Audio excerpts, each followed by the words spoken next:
Everybody, good morning. It's 0500 and change here in San Francisco. We are ready to go for show number 773 for Wednesday, the 16th of October. We've got our normal Zoomers standing by, including Ed, Graham, John, Gordon, and Julius listening upstairs in the Commodore's suite.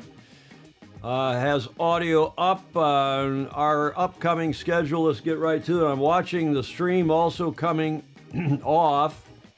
We're going to watch the YouTube again today, coming from London. As they're now playing the package, you can see here, go over on the TV, you can see the whole multi-view. This is the slides that are playing down now, and we'll change those. This is a cable TV. We're not going to watch the stream off cable, although that's there as a backup. We've got the Zoomers. There's Gordon who's joined. And then this is the feed from another computer, from a computer over here next to me. We can see it just down here on the corner of the screen that we added so that we can watch the YouTube via VPN from London. Our schedule, we're doing this show now, today, 773. We're hopefully going to see races 5 and 6. It does sound like it's raceable, talking with Richard Gladwell in Auckland and Claire Harrington out on the course. Looks like 7 to 10, maybe 11 knots, and a bit lumpier than in the past. So that may be interesting. Tomorrow's a reserve day, no racing scheduled. And Friday racing is scheduled, but I'm hearing, one hears, they're planning not to race on Friday if they get 2 races in today. That's to push more racing, including and especially if the Brits continue on their winning ways, to push the racing into the weekend or more of it. So it looks like there is not to be any racing on Friday, which if that's the case, then we will do our regular Friday show. That'll make Julia happy, but we'll see what they say today and tomorrow about whether there will be racing on Friday. But right now I'm hearing there is not to be racing on Friday for television purposes, to maximize the weekend exposure. Saturday, regardless, it looks like there is racing if necessary. Assuming they don't race on Friday, it looks like they will be racing on Saturday, pushing races 7 and 8 to Saturday and 9 and 10 if necessary to Sunday. That's our schedule going forward. This is Day 4 Watch Party, races 5 and 6 schedule. We'll go over here to the computer with the VPN, with the YouTube today, so we'll be seeing the same thing that John Emmett is seeing when he is doing the play-by-play for us. John has joined the Zoom along with Gordon Graham and Ed Worley. Julia listening upstairs. Good morning, Graham Sweeney. How are you, sir? Our original, the OG, the original Zoomer. Graham, what's your prediction for today's racing? Good morning, Tom. How are you? Never better. I've had a banana and I'm on my first coffee. Yeah, you got to feed the monkeys. I think we've there's a lot of hearts and dreams of British sailors wishing Ben to get a point on the proverbial board. I think I don't think I wish, because I've done a lot of thinking. And it's not helped anyone.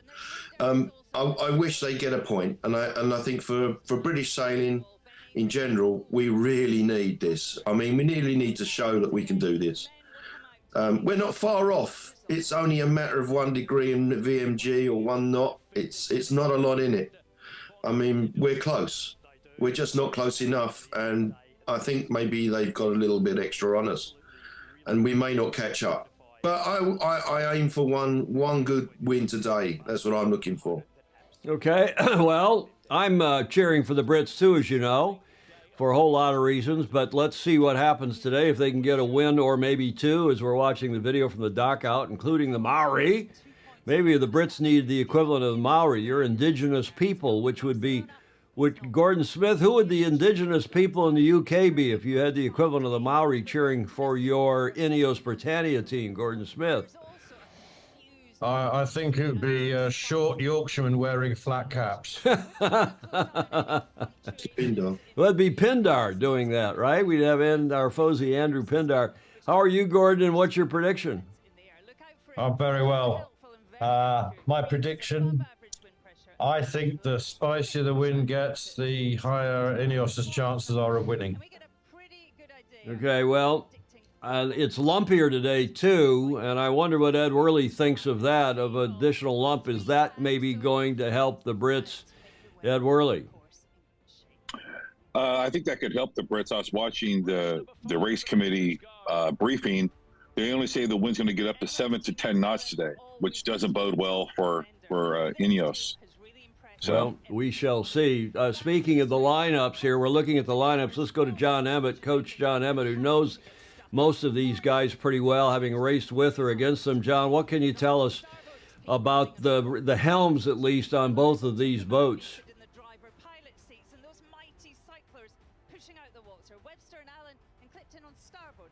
John, are you there? Sorry, yeah, I'll go through that. Good morning, good afternoon to you in the UK.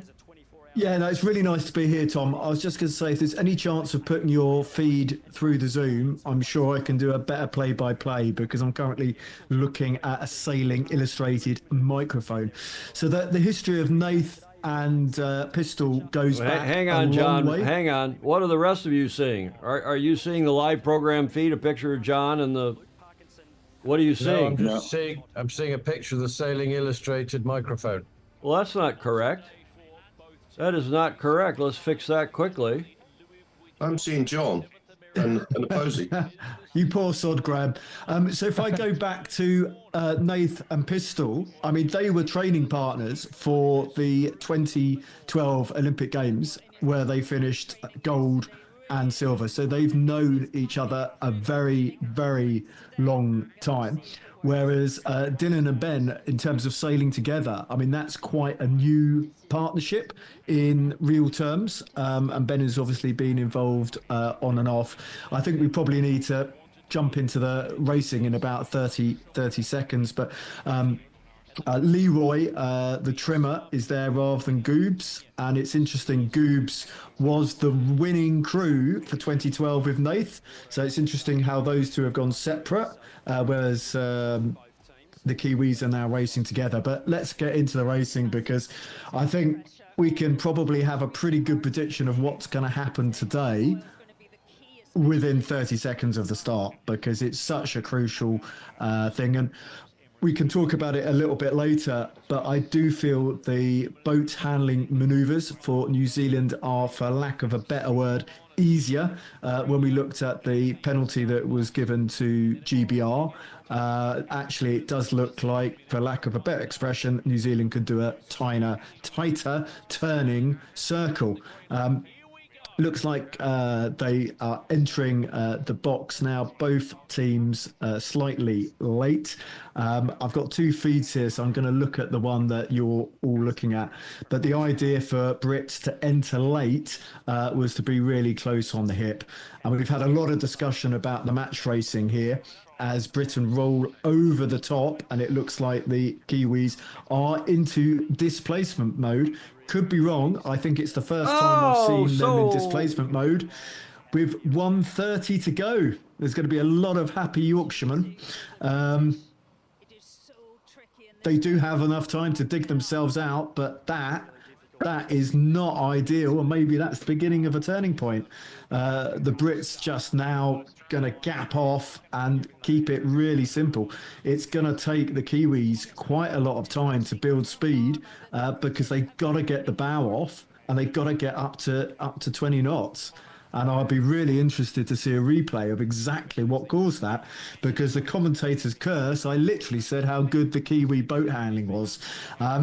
So maybe I should say more stuff like that. 45 seconds to go. The Brits just need to sail their own race. Never good to make Ben angry. He was obviously pretty angry with McIver the other day, so perhaps that's the kick they needed. But the Kiwis are going below Ilka speed at the moment, so that's really saying something.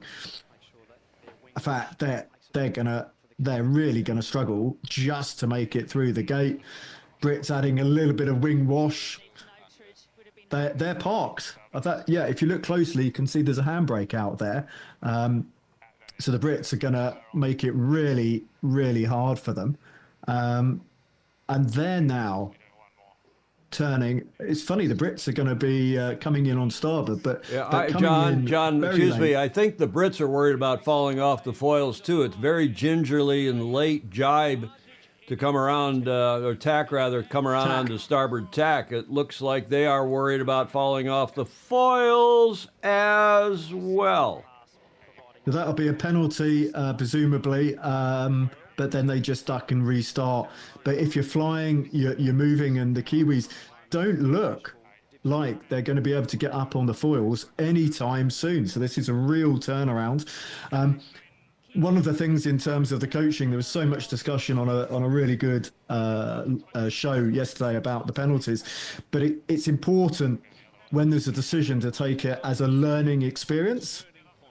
So to learn why a decision was made, the reason it was, and then you put that in your toolbox and you have that for your advantage. So if somebody got you a penalty one way, you remember that so you can use it. And more importantly, you remember not what to do, because the jury will be consistent and they will pin penalties that way. But already GBR is going to be 200 metres up. And I think because of the difficulty, we're going to see a blend of two things, tacking boundary to boundary, in other words, minimising manoeuvres, but also just tacking when you get into good pressure. And I think one of the things which the Kiwis were so impressive, and I do wonder if they made a wrong sail choice or something, because they're still not on the foils, but their tacks, they could go for a very small angle, and that gives more wiggle room when you need to go for a wider angle. But let's watch the replay. Jibing directly into their own gas here. And really, really difficult there to keep the boat on the foils. The British winding up and doing their entry with a lot of boat speed and a lot of apparent wind flow. So potentially a little mistake there. John, they've got Hannah Mills on as the guest commentator today, according to Fog Machine. Maybe she's bringing the Brits some good luck. Well, that'll make Andrew popular. Minnie Mills was the same sailing generation as Lily, and I think we were teasing her. She's probably still could be quite competitive and an optimist. Not that weight is a key issue in these boats, and I would say that the Brits are in real danger of dropping off the foils. If they're down to, the Brits must be off the foils as well now. Yeah, in fact, talk about maybe this is the chat curse. Rick Banner just said, can Ineos stay on the foils and not find themselves in the same boat? And, well, it looks like if that's live on leg 1 of 6, that looks like they're still on the foils if that's live and not a replay. Okay, so I think you're absolutely right, Tom. I think that must have been an incorrect knottage, because you're not foiling at 11 knots, to the best of my knowledge. The safe mark seems to be around 21 knots of boat speed to get through a tack or a jibe. Exactly. And we may see the tacking, I am choosing my words correctly, we may well see tacking downwind. Because it's safer not going through your wing wash.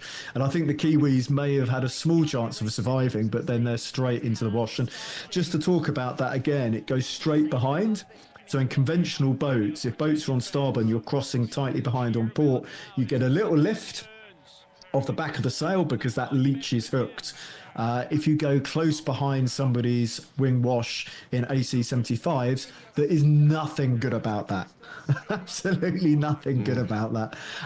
But going back to the team, since we have a little bit of time to talk to, it's interesting they're losing Lee rather than Goobs, and he's an Olympic tornado background and spent a lot of time actually competing against Rob, the coach. So all these guys have known each other for a very, very long time. And I would say any of the B helms or B trimmers, etc., are absolutely world class.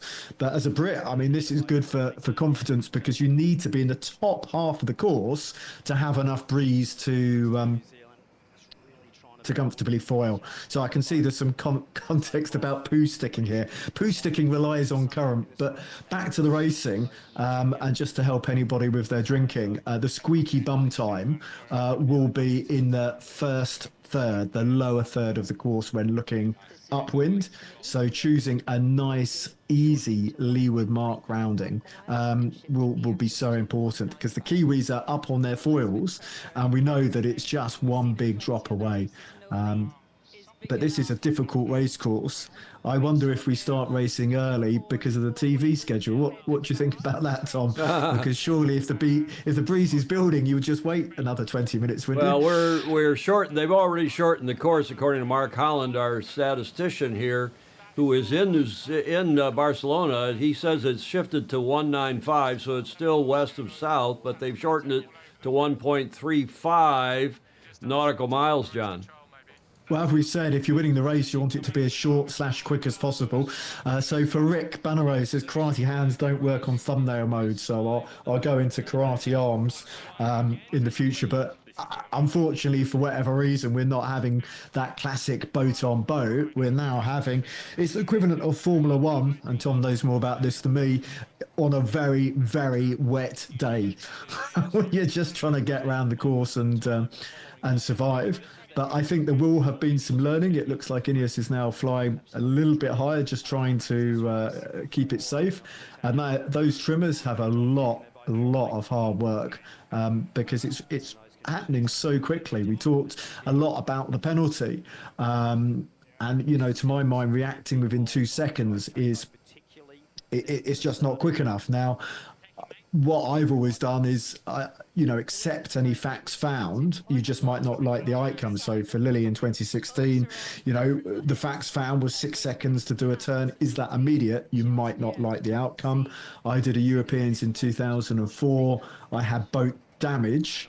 That was the fact found, but I thought the redress wasn't enough because, if you're sitting flapping for 2 minutes with no boom, you're going to be looking at losing more than 2 plays, which is what I was avoided.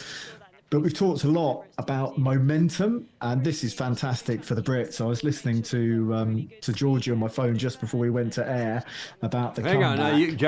John, you're using first names, and we know the Zoomers and myself. We know who you're talking about. When you're talking about Georgia, you're talking about Georgia Ainsley, Ben's wife, and you talk about Goobs. Tell us who all these people are with both their first and last names, please.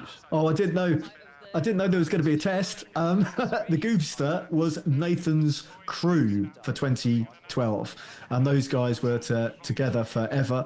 And he's now been with Ben since the start of the program, and he's undoubtedly one of the best trimmers, although he did suffer some illness or injury. So they've got plenty of good people in the background.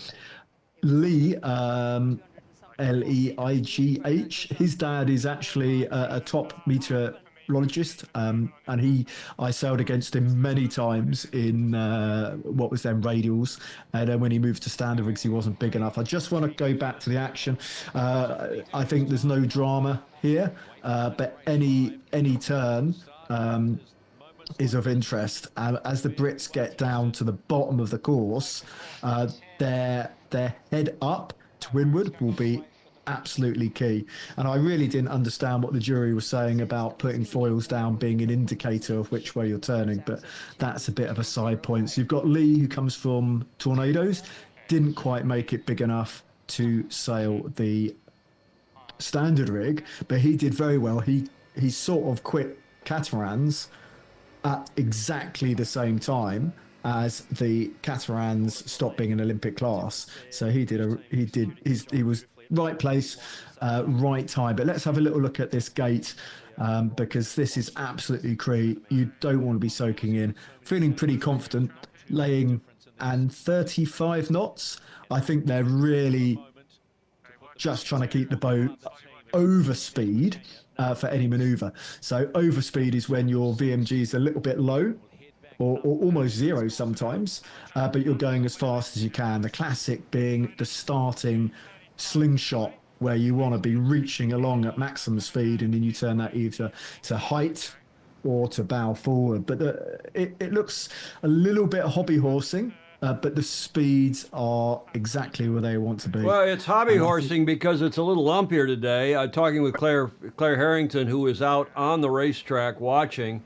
And as you can see here in the video, they are, especially down across the course, it's a bit lumpier, and that would have maybe contributed to the Kiwis. We would like to see an aerial replay to see what really happened, John, why they fell off their foils. The starting maneuvering within the box, as several of the chats have pointed out here, was a little different than in past days.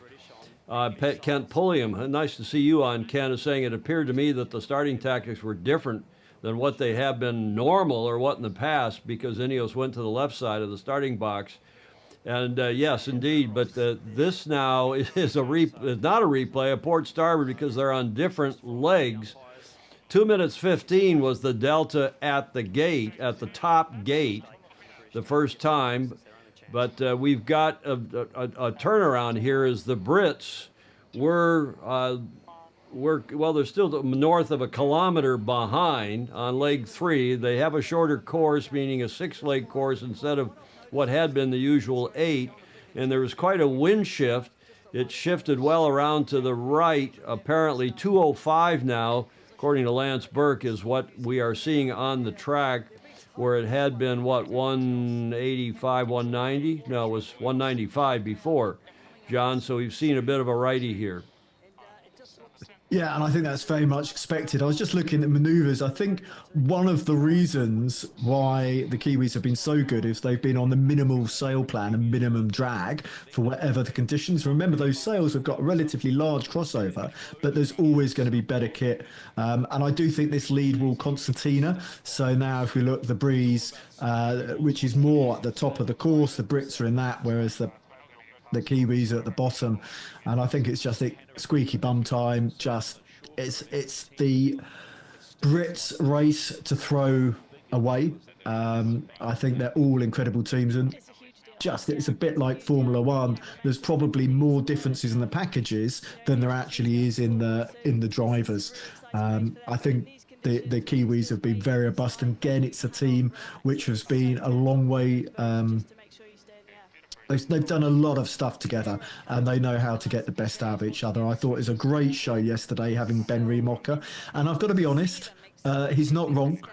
Most of these cutting-edge sailors have come through the 49er class, and I know them very well. I'm sure there's die-hard fans out there for the alternate route with Tongi Slingsby and Goodison and Bino. But actually, the Bino 49er being Sir class, Ben, yeah. That 49er class, and it sort of goes hand in hand with moths. I mean, I know so many Ilka sailors who sail moths, but I don't think I know any 49er sailors who don't, or at least a wasp. But this lead will concertina in and out, and I think that's why we've got the opportunity to talk about other things. But okay, well, speaking of which, let me catch everybody up, John. Hang on, take a breath. As Bobby Steele is saying, yeah, New Zealand fell off the foils pre-start in a tack or jibe, and that is why we're seeing the Brits way out ahead here in race 5. The Brits are up 4-0 in the series, as most of you on here will know, but in the pre-start today, the Kiwis fell off their foils in this 7 to 10 knot breeze, maybe a little lumpier, lighter at the northerly end of the track, at the starting end of the track, breezier up at the top end of the track. And the Brits are now something like a kilometer ahead here in race 5, making my 7-2 prediction look a little bit better, John. Let's go to Gordon Smith. Let me go to Gordon. Can I have... Okay. I'll come back to you, John. Relax. Gordon Smith, you must be happy in Copenhagen cheering for your British team. I am happy, of course. I think it's absolutely fantastic. It's kind of a shame that they're winning because the Kiwis fell off the foils, but that I find that curious, to be honest. But in these choppy seas, smarter minds than mine suggest that Ineos hull form takes the chop better, is less. There's less resistance from the chop when the boat touches it than, for example, ETNZ. And I would think if the wind is a little sensitive or you're a little light on potential wind, that would also be helping to not belly out or to get stuck. So I'm I was hoping for stronger winds than this, but I'll take what I'm given. Okay. Well, let's go to our original Zoomer, Graham Sweeney, who's got his pillow a little more exposed there, the Union Jack pillow behind you, Graham. How are you feeling? It's good. It's good to get up there and hopefully get a point out of this. I'd like to say that I really liked John Emmett's beauty filter he was using earlier on. That was a nice view he was using there. It was really lovely. He should use it more often. I mean, yeah, good, isn't it? It's good to see the Brits out in front, but it's a bit of luck. They fell off. The New Zealanders fell off their foils. Could happen to anyone in this light stuff. But yeah, it's nice. You take it when you can, and it's nice to have it. So let's hope it wins. Wonderful boats and a great venue. See how Gordon will be happy. I'm trying to remain positive here. Wonderful boats. Not a touch of sarcasm in that, guys. Ed Worley, you're up there in the upper left corner, at least on my screen. In our celebrity Zoomers here, you're down in SoCal. What do you think, Ed? I think this is great for Great Britain, because if they win today, it'll be history. Because Great Britain hasn't won a race in America's Cup Series since 1934. Good point. So this will be the first time. Good point. This is great. So this could really give them the team a boost and give them the breath they need. And if you look at the history of the America's Cup, there's been a lot of breakdowns and things that have happened that have made the difference in the Cup, in the races for the Cup. So. Okay, well, I think they've lengthened, according to Lance Burke, fog machine. Speaking of fog, it is foggy here in San Francisco Bay. The foghorns were going all night. Larry Kennedy is back in lower Manhattan. The pressure left now as Ineos is some 1.5 kilometers ahead. John Emmett, you were going to make a point before I cut in there on you. Yeah, so one of the reasons, so I turned the beauty off. I don't know how to give anyone false impressions. I didn't even know I had that. But the point is that a lot of the time the Kiwis have been flying closer to the water and have that grounding effect than the other teams. They've probably been the best at flying closer to water, and that's one of the reasons that they're locked in and they skid less on the turns, but that does make them more vulnerable in a swell because you're more likely to have hull contact. And that's something that can be race winning or race losing. If you've practiced sailing in a particular way for a long time, then you know that's what you're good at. And we do expect lump quite often in this sailing venue, but at the moment we're just going into the final lap, and so far so good. But I put my wrinkles back on. Is that better? What did you have, some virtual makeup on your face? Apparently I was touched up, which means something slightly different in British, but there we go. Gordon liked that. Well, touched up or whatever happened here, the Brits are leading. Sorry, the Kiwis are way behind here. The Brits are indeed leading. It was Delta was 137. Mark Holland tells us at the previous gate it's now 136. They're both now on leg 5 of 6. It's only a 6-leg race 5. And it looks like, as Ed Worley was saying, for the first time in the history of the Cup since 1934, Gordon Smith, it looks like the Brits might actually take one if they can sail foil-borne for the remaining leg and a half. Oh, it's fantastic. I'm absolutely thrilled. I'm not sure I'd use the word momentum, but again, it's the wind pressure is going to do it for them, but or to give them the opportunities. But great to get one on the board, and hell, since 1934, how fantastic! Well, it's the first time the Brits have been in the match. Probably, as most of you will remember, we've been talking about this on the regular show on Tuesdays and Fridays, but the first time they've been in the match since 1964. They've been in the LVC, the Louis Vuitton Cup Challenger Selection Series. But let's go back to John for some more play-by-play. John Emmett? Yeah, so I think the people who said it was going to be 7-0 must be thinking that's fairly unlikely now. The key thing for me is what happens to the meterage or the deltaage, and it does actually look like the Kiwis have been gradually clawing back a little bit. Now, of course, you have that concertina effect. If one boat's going downwind, one boat's going upwind, one boat's at the top of the course, one boat's at the bottom of the course. but it does appear likely the Kiwis could close it down to less than a kilometre. And it's funny, I'm saying a kilometre, that sounds a hell of a long way, but I guess if you're doing 30 to 40 knots, maybe it isn't. But the Brits, I love their positioning. They've sailed really well. If you look at where they've chose to do their tacks, their jibes, they're obviously dialed in. It's good for the comms. It's good for the confidence. And I think the wind speed will gradually increase. And we have another race today. I'm not sure what's going to happen with the sea state. But yeah, if this had gone to 7-0, it would have definitely been one of those things which was etched in everybody's memory for all eternity.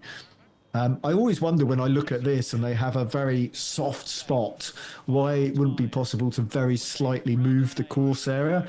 We often have it when racing offshore, where you think it would be much better racing if the Wimmer Mark was just 200 metres away from the high buildings, because it's more about fair racing for me than a spectator sport.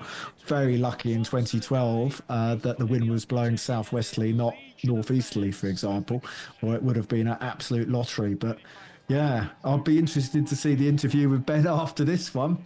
Well, And, we got some more historical background. Bruce Nelson, the esteemed naval architect down in San Diego, and originally from the Northeast, and a student of Cup history. He's won the Cup a couple times with Dennis. He's saying Endeavor. He's reminding us, confirming Ed Worley's talk a minute ago, chat. Endeavor was leading and about to win the Cup 3-0. That's the British boat in 1934 when Sherman Hoyt lured them into 2 extra tacks. On the final leg in Rainbow, the American boat passed to keep the series alive, and they went on to defend 3-2. Yeah, it was a close call in 1934, but this race is not looking so close, as the Brits now on the final leg with a considerable lead after the Kiwis fell off their foils pre-start. I think that a couple of you, Rick Bannerow, is saying the punters on 7-0 must be ready, well, I'm not sure, to shoot themselves, but their prediction not looking so good. And we can see here that the delta is now a minute 29, so not much change from the minute 36 it was before at the bottom gate. The Kiwi supporters, except for the kids there in the front row, are the Kiwi supporters in general, a little more reserved as their team is about to go down. It looks like they're going to go down a win here. They're going to lose one race, and the series will now be 4-1. John Emmett. Yeah, it must be Andrew McIrvin's presence. I think he flew in first thing this morning to give Mr. Ainsley a pep talk.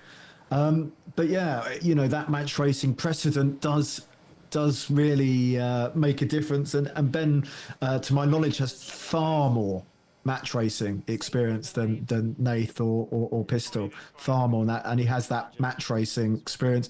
How the Cup looks in 10 years' time, I don't know, whether it will become more and more fastest boat foiling guys, or whether it will actually start going back towards that classic match race with things being decided by first penalty or first off the line. But yeah, just having a very quick look at the delta here, it's certainly not got winded down, and I take that very positive for the Brits. And if we look at the speeds, it does look like we're out of that danger zone for tacking and jibing, even now down at the bottom of the course.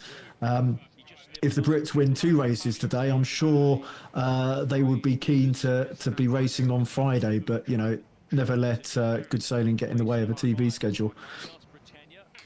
13:28 meters in the lead. The Brits headed into the finish here in race 5, the first race today. There's the finish line. It looks like they're going to take this one.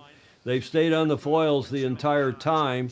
There was some chat. They went live to Ray Davies, the coach for ETNZ. Andy Cox is saying, as per Ray Davies, he thinks ETNZ were nervous about the cross in the pre-start, and getting downwind of the Brits maybe caused the Kiwis to fall off the foils to do a Fozy flop. I just want to give a quick shout out here as we're watching the Brits, deservedly so, get some congratulations on the chase boat, on the coach boat. Philip Laffin is saying it's the first time in 8 days I've got power. Watching from Tampa, good to be back with the Fozy. Good to have you back, Philip. Philip, of course, having weathered 2 hurricanes, both Helene and Milton. And let's go around our Zoomers because there's going to be some happy Brits, starting with Gordon Smith. Gordo, you must be pretty pleased there in Copenhagen that your team has finally got a win on the board. Thrilled, absolutely thrilled, fantastic. I mean, as I said, you take a win, you get a point on the board. That's what counts. I've just become a bit irritated in this race that they're showing the speed in knots and not showing VMG, which really is the measure we're all looking for. That kind of makes identifying the relative performance a bit tricky. But no, thrilled, fantastic. Okay, Graham Sweeney, your audience, your fans are asking for you in the chat. Where's Graham? Where's Graham? Oh, that's nice. I don't think I've got that many fans, to be honest. Not even the wife. Yeah, it's good, isn't it? But it's a point. I mean, we're Brits, we're reserved. We kind of go, very nice. It's not winning the competition. I'd like to see us do it again. Rick Reynolds wants to know if Mr. McWanker will interview Sir Ben now. Well, I've stopped calling the Kiwis. I'm now calling them the Shiwis because they keep taking the piss. Brett Fruin is in Beijing. I think he's our most Western, at least relative to us. Let's listen to Ben. And obviously it's pretty tough for them from then on. But we did a good job to get the boat around the course. Guys did a nice job to sail the boat fast and look forward to this next one. Ben, you felt and looked really comfortable in these light conditions. You know, has there been any changes? Why is the boat going so well? I can tell you, Shelley, there's nothing comfortable about sailing these boats in this sea state. It's pretty tricky. Yeah, like I said, the guys did a nice job keeping the boat up on the foils, getting the maneuvers in, and we've obviously been working a lot, trying to develop. And okay, he's not going to answer Shirley's question, of course, but they will have had that day off. I wonder, Ed Worley, what you're thinking they did yesterday during their day off. What changes would you be making, you as an America's Cup vet? And I'm going to ask Bruce Nelson in the chat the same thing. He's watching the naval architect and a couple-time winner of the Cup. What changes Bruce might have made during that day off yesterday, the Brits? The video that I saw, it looks like the British were practicing a lot of the maneuvers, a lot of tight turns. I think they're probably practicing coordination of canting the rig and twisting the mast. I think they were comparing themselves to TNZ. And if you watch the Mozzie video, they were showing the slight differences in how they were twisting the mast at proper times and how the jib came over. I think Ineos went out and really practiced the basic maneuvers, and I think it gave them a lot of confidence. And I think this, people. Excuse me, let me go listen. Sorry, Ed, let me go listen here. Really, any errors from your team so far? How frustrating was that start? How disappointing? How frustrating? Yeah, I mean, it's obviously always really frustrating to be off the foils. Yeah, I mean, we made a little error being a tiny bit too late, but kind of just felt a bit unlucky with the way the phasing and puff worked, that they got so close, and we just couldn't really accelerate enough to make their jibe in the dial down. But yeah, I mean, that's sport. I'm looking forward to the next battle. So it was a jibe in the dirty air of the Brits. Is that what I'm hearing, John Emmett? Is that what I'm hearing? I think it was more simply there was just not much pressure where they were because the Brits were up to windward. And when I'm interviewing, I always get fed up because you get a very media trained response where people say it's one race at a time, but actually that's just the mindset you have. And I have it even here, say, are you excited? Next race, isn't it? You just take it one race at a time. And I think the packages are now closer because obviously the team which is further behind, it's easier for them to close that gap, but it will all be about the start. So that first cross with approximately 1:45 to go, it's a key moment in the race. And whether Here it is. Excuse me, John. Talk us through the replay. So I'm just seeing. It's funny. It doesn't look like a jibe to me. It just feels like they fell off the foils. If anything, it looked like a turn up. Um, I mean, I'm sure everyone's going to look and relook. I spent a lot of time looking at those circle diagrams the other day to see where the change of course happened relative to two boats. And I think because it's so light in the starting box, it's almost impossible to get up to for them to get up to speed. And the Brits were very sensible at that point to keep it, super safe for crossing the line, because at that point it was their race to lose.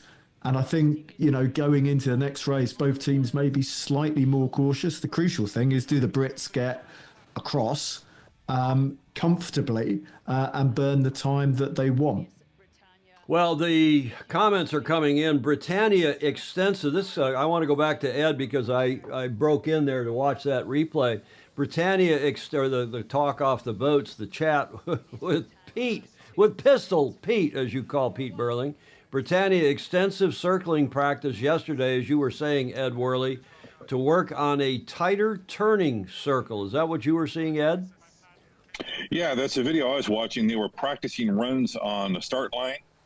And I think they were practicing the manipulation of the sails and really tightening up what they were doing.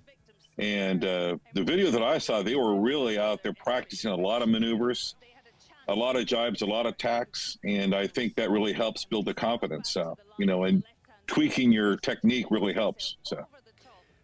Alex Hayworth is wondering whether, to John's point, maybe the ARB panel's decision made Ben angry. Well, I don't know why they didn't penalize anybody, or they didn't put the report, as Clark Chapin says, forward to an investigative officer. The bureaucracy of world sailing on how they handle Rule 69s now is ridiculous. Let's look at these stats for a second, then I'm going to go to Bruce Nelson's comment. The Brits, any observations there, John Emmett? Well, I was just going to say, I like that little replay where the Brits actually sail past them one more time, just to throw a little bit more wash in their way and make it really hard for them to get onto the foils. But I don't think the stats mean very much when one team spent a significant amount of time in displacement mode. To say nothing of being quite a distance apart on the race course when we know there's quite a bit more wind up the track than there is down, and yada, yada. Bruce Nelson is replying to my question I put to him in the chat. Bruce, again, the naval architect, and Bruce and I sailed together in college 50 years ago for the University of Michigan when the U of M had a good team, thanks mostly to Bruce. Don't know what they did, but I expect, meaning the Brits, but I expect they worked on the Sail Arrow LD, flatter main with bigger jib, possibly. Okay, to have more horsepower. Do you buy that, John? Yeah, I do. And talking of horsepower, if this was a cycling race, GBR kicked the Kiwis' arse. I don't know if you saw that statistic. I mean, that was amazing. In terms of the wattage output from the cyclors? Yeah, absolutely kicked the Kiwis' arse. I mean, I don't think it's a fair comparison again, because obviously the Kiwis were having a little rest for the first 2 minutes of the race. So 90% of statistics are made up on the spot. But I still think anyone who can produce wattage in four figures, that's pretty scary. Yeah. I get a shot of adrenaline come through. It's a really strange feeling if I hit over 400. Really strange feeling. I think it must be fight or flight. They're doing a little YouTube survey at the moment, 4-2 or 5-1, and I'll let you know the results of that. But it looks like most, at the moment, the majority, 61 to 39%, are expecting 5-1 to the Kiwis. So not sure if that's quite closed or not. Lovely little thing. My prediction of 7-2 is looking a lot better. Julia, who's upstairs in the Commodore's suite, she predicted 7-4 to the Kiwis. But I want to go back to Graham Sweeney. He's back and forth with Ted Ryman, who's down in Cape Town, where it's 14:44 in the afternoon in Cape Town. Graham Sweeney in Scotland with our world group of FOSI and Zoomers here. A good thank you to all of you and a welcome to everybody. Some of you just tuning in. We saw the Kiwis, uncharacteristically, I suppose you'd say, fall off the foils pre-start. Graham Sweeney, you're making an observation in the chat that TNZ simply turned towards Britannia and hit a large swell, and that's what took them off the foils. Graham? Yeah, I was just looking, Tom. I was just noted that they turned up, and as they turned up, they went over a large swell and it just sat planted on the swell. So what that may have lifted the boat up and affected their balance on their foils, I don't know. But they literally just sat back down on the wave and went nowhere afterwards. So I'd take another look at it and make your own observation. Okay, well, this is another package. This is not relative to today's racing. There's Nathan Outeridge. And Sail World NZL is our longtime friend and Fozy, Richard Gladwell, who's been a huge help to me. I get up at Dark 30 to check on what's the status of racing and the conditions and so on, and Richard's always there front and center, along with Claire Harrington and a couple others of you in Barcelona. Richard's in Auckland for feeding information here to Sailing Illustrated's World HQ in San Francisco. He's just saying it was a belly flop. I think confirming what we all saw, what we think you analyzed correctly, Graham, at least from my view. Andrew McIrvin, Mr. Dr. Andrew McIrvin, who I think John's right, is just getting to Barcelona, and he's saying, wow, he's a Brit, of course, wow and wow at last, as the Brits now have won a race. And Gordon Smith, the Brits, your team, are on 4-1. They've only got to win 6 more. I think it's. I think anything's possible. I've always suspected that the performance of the two boats is a lot closer than we've been indicated, and I heard some talk about the tension on the main. That Ineos had a problem tensioning the main yesterday, which would make sense for what Bruce Nilsson said. So tensioning meaning the outhaul. I think there was the discussion we were saying. So. I'm looking forward to just a decent puff of wind and to really understand where these two boats are. Are Ineos, in fact, changing the main? Andy Cox in Bermuda is making a pithy comment here. He's saying, gotta love the fact that in all previous races, the race committee shortened the course when the Brits were behind, but lengthened it today when they were ahead. Is that related to race time? Yeah, Andy, I think Ian Murray is as honest. He's a Boy Scout. He's as honest and straight as the day is long. And I think the simple fact of the matter is, and I'll ask Bobby Steele, our Gov Cup weather guru, and any of the other weather experts on here, including Lance Burke, I think the breeze is coming up, and they are trying to keep that weather and race window, I should say, consistent. They've got a 2-hour broadcast window, and we're now 48 minutes into today, so they probably had the breeze coming up. So I think, Andy Cox, that's why Ian Murray and co. lengthened that race slightly to keep it within their prescribed TV time. Jib changes. We've talked a lot about that in the past. Ed Worley, do you want to comment? You looking, I know, more at the history of this, but the main is this. I believe this is live. The main is down, and we see different jibs up there. Don't trust what you see on the jib bags. But Larry Kennedy agreeing with me. Ian Murray is the man, one of my favorite PROs, principal race officers. Brett Fruin wants to see your lucky chicken, Graham. You have your lucky chicken with you, Graham? You got to talk so that the camera, because I got you all on speaker view.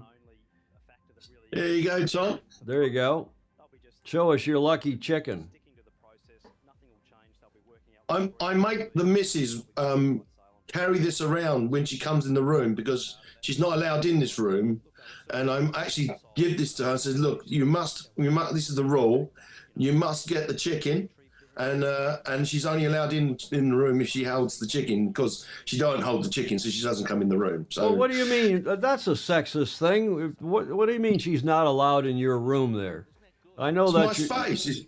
This is my man cave. I mean, You know, every man should be entitled to one, and this is my man cave. And if she wants to come in, there's rules, and this is my rule. You know, she carries around the chicken in the room, and that's fine. Well, I'm not going to go into choking the chicken or anything like that. But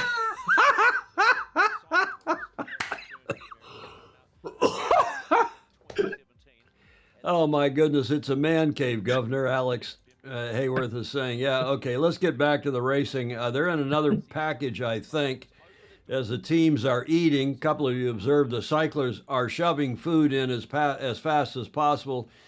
John Emmett, yeah, but Millie has the free run of the place, your dog. Our resident character, Graham Sweeney, but let's go to our resident coach, John Emmett.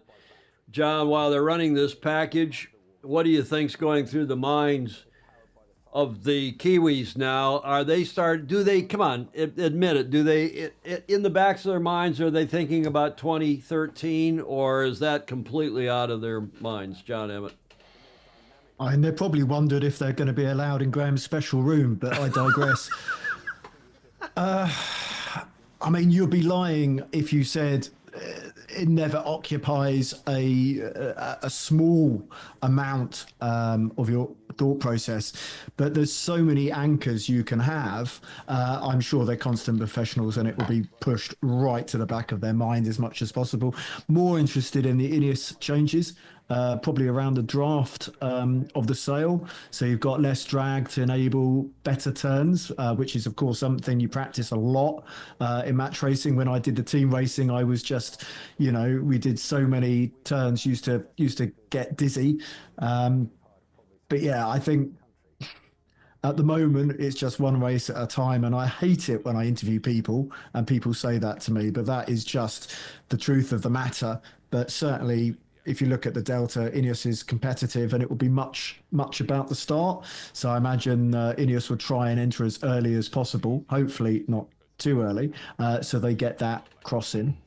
Okay, well, I've just gotten a text from Claire Harrington, who's out on the water, Vice Commodore Claire Harrington, New York Yacht Club, who's also been a huge help. She's saying race 6 now scheduled for 15:15. It's 14:52 in Barcelona, 52 minutes after the hour, wherever in the world you are, unless you're in one of those weird time zones in Russia or maybe even in Australia. Don't you have some of those half-hour time zones in Australia too? I don't know. She's saying, yeah, race 6, 15:15, course 8. So they're talking about an 8-leg course. The axis is 2:08 tentatively. And that is what is going on, we think. And we also think, by the way, we're not 100% sure, but we believe that they are going to race on Friday. Sorry, not race on Friday. If they get 2 in today, Wednesday, tomorrow is a scheduled reserve day, so no racing tomorrow. And while there was racing previously scheduled, 2 races on Friday, we are hearing, and I haven't heard confirmation of that from Ian Murray, unless any of you saw that in his discussion with the media pre-race today. I'm hearing they're not going to race on Friday, which would push racing and potentially more racing into Friday, Saturday. But now that the Brits have won, it looks like it was going to go into Saturday anyway, minimum. But what a mood uplift for all of you. I mean, there's some Kiwis on here that would have loved to seen it go 7-0, but I suspect there's even some Kiwis here who are happy, Kiwis in the chat, to see that this regatta maybe is going to get extended a bit. What do you think, Ed Worley? Just to show this is live, Tom. What's that? Just to show this is live, I can see a delivery man. Oh, well, let's go to Ed Worley and see what you're thinking, Ed, about this series. What's your prediction now for where this goes from here? I think Ineos is going to win a couple more races, and if they can win a couple more races without the Kiwis going up anymore, I think they start building momentum. People poo-poo momentum, but psychologically, if you feel good about things, you're tighter in your decision making. The decision loop gets faster because you know how to have that in the back of your head. I think if Ineos can pull off a couple more races here I think the momentum can shift when we see a longer series go on. So that's just my personal opinion. Well, of course it is, but it's a valuable yeah. opinion nonetheless, and I think Yeah. that's why I keep trying to get all of you on the Zoom to, you know, not only speak from your heart, but also speak from your brain, because it's informative. It helps all of us think more clearly. Usually, I think it helps us. I'm just hearing now about all these half-hour time zones. John Harper, Graham, beware if she is wielding that chicken when you leave your man cave. Newfoundland apparently has a half-hour time zone. South Australia is half an hour and 25 years behind the East Coast. Sean Hogan, who's an Aussie and apparently on the mend after being in the hospital for quite some time. And Britt Fruin, who's in Beijing, saying, yeah, I'm a Kiwi and I agree with ED, who's, I guess, Ed Worley, not ED, that Dallas might creep in if they lose again today. John Emmett, what do you got there in your package? I just thought this was very interesting timing. Oh, it's arrived. So on YouTube, there's a big trend for unboxing videos. So okay, there's still apparently the Brits are changing main and jib. And we'll just go back to your unboxing. What is it you have there, John? So this is the Ainsley night powder. So I could do a controlled experiment and have some now, and then see if I fall asleep by the end of the show. Well, they've been promoting this. This is Ben and George's new product and new company, apparently, Ainsley plus Ainsley. And this is a sleep powder, is that right? Yeah, so it's actually fairly standard ingredients that you would expect associated with sleep. Obviously, different companies have different proprietary blends. And I know a lot of the guys, who use it. I did love the little video of Freddie and Dylan sleeping together. Maybe I should rephrase that, or Bianca will be upset. But I think it's worth a try, because we spend a third of our life asleep, and it makes a huge difference to next day performance.